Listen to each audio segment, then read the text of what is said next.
দেখো দেখো আমাদের মিস্ত্রি সবাই শুকনো মশলা দিয়ে কাজ করে হয়েছে। দেখো দেখো মনে হচ্ছে এই পুকুর থেকে যেরকম দোকি হয় ওরকম দোকিয়ে দেখো দেখো দেখো দেখো দেখো। হ্যাঁ এই ছাদে বলে চিকনে মারা, ঠিক আছে। আজকে নতুন দেখলাম এরকম আমি কে হচ্ছে ওই কাদার মতো করিয়া এরকম ভাবে টাইনিয়ে দিয়ে বলে ছাদে চিকনে মারে। হ্যাঁ আমরা শুনেছি কে হচ্ছে শুকনো মশলা দিয়ে পাটা মারিয়া তারপরে রুইসা টুইসা মারিয়া তারপরে চিকনে মারে। আর এটা বলছে কি হচ্ছে নতুন আইটেম, এটা কিরকম হয়ে গেল না।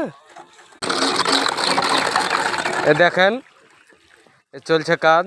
হ্যাঁ আমরা নিউ পদ্ধতিতে আজকে ছাদে চিকনে মারছি। হ্যাঁ কাজটা কেমন লাগছে দেখবেন।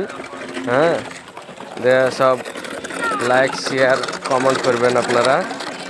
হ্যাঁ আর যদি কাজ আমাদের কেমন হচ্ছে একটু কমেন্ট করে জানাবেন, কি আমাদের কাজটা সঠিক হচ্ছে না কোনো ভুল হচ্ছে, কমেন্ট করে অবশ্যই জানাবেন আপনারা।